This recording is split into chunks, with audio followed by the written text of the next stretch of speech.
Di Kota Malang bukan cuma soal apel atau weddingnya. Di sudut kecil Kelurahan Karangbesuki tersembunyi sebuah permata hitam dari abad ke-8. Sebuah bukti bahwa peradaban besar sudah berdiri di sini. Bahkan sebelum Majapahit punya nama.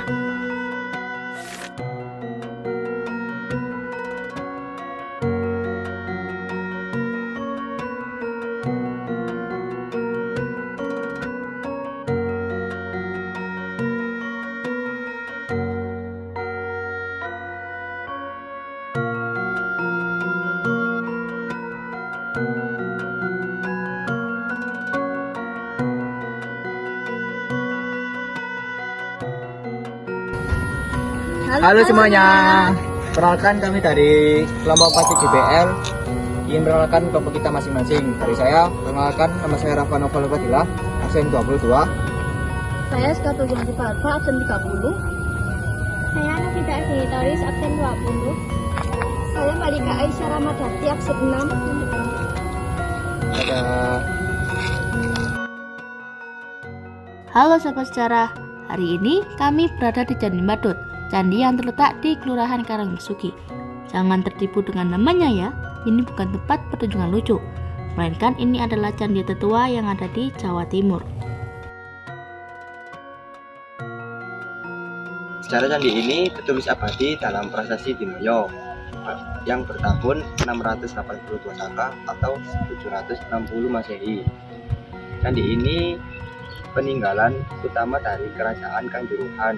Penguasa yaitu Raja Demasima, kemudian diteruskan oleh Raja Kajayana. Dalam prasasti tersebut, disebutkan bahwasanya Raja Kajayana membangun sebuah tempat yang suci untuk menghormati Resi Agastya.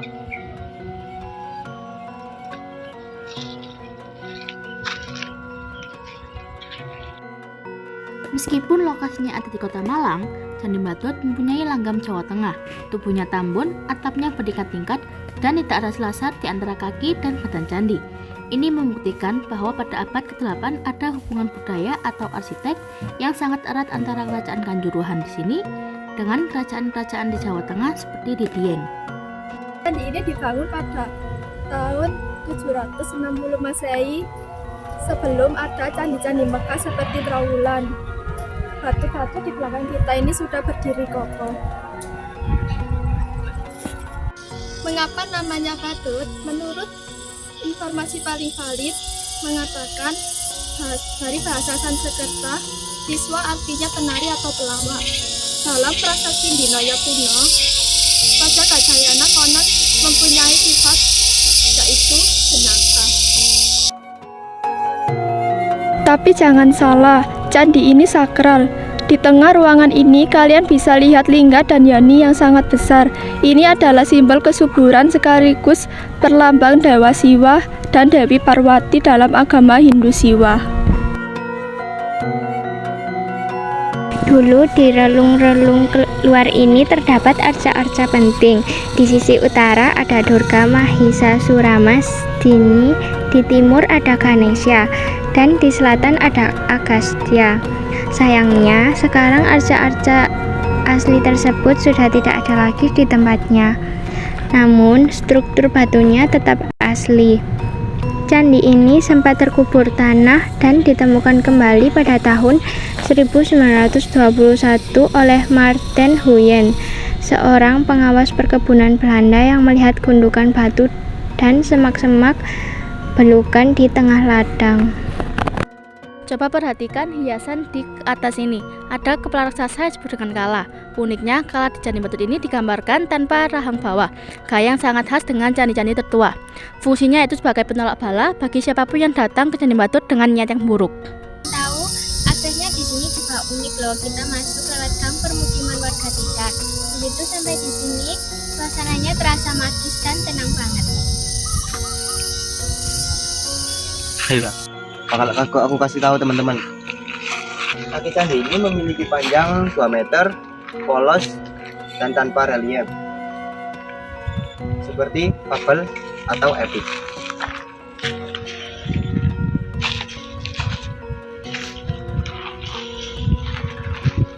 Sederhanaan ini menunjukkan gaya arsitektur pada awal abad ke-8.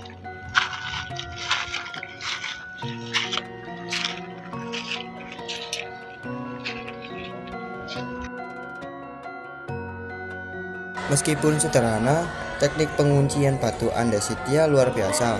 Tanpa semen, hanya mengandalkan teknik interlocking atau batu yang saling mengunci satu sama lain. Dan coba kalian lihat taman di sekelilingku sekarang. Pemerintah dan warga setempat sangat menjaga area ini. Candi yang dulunya hampir rata dengan tanah berhasil dipugar kembali pada tahun 1925 hingga 1926. Jadi apa yang kalian lihat sekarang adalah hasil rekonstruksi yang sangat hati-hati agar sesuai dengan bentuk aslinya. Fasilitas dan informasi kunjungan. Mengenai harga tiket masuk, saat ini pengelola belum menetapkan tarif resmi alias gratis. Namun pengunjung disyaratkan untuk mengisi buku tamu. Fasilitas penunjang yang disedia meliputi area parkir yang cukup memadai seperti toilet bersih serta papan informasi sejarah yang edukatif.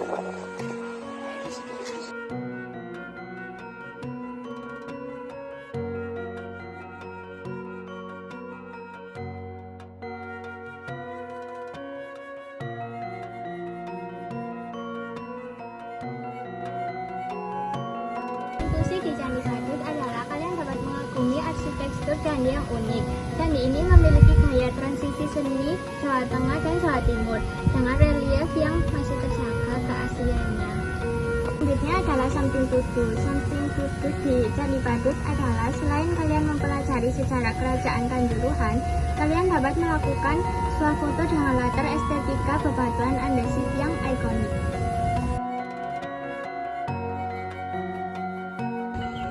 Selanjutnya adalah Samping Tupai.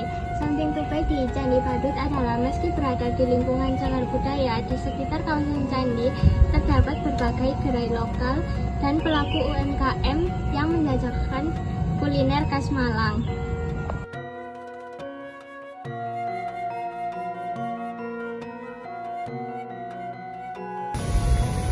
Nilai sejarah dan pentingnya pelestarian. Meskipun ukurannya kecil, Candi Badut mempunyai peran besar dalam sejarah Indonesia. Candi ini menjadi bukti awal berkembangnya agama Hindu di Jawa Timur. Sebagai generasi muda, penting bagi kita untuk menjaga dan melestarikan peninggalan sejarah seperti Candi Badut, agar nilai-nilai budaya dan sejarahnya tidak hilang di telan zaman.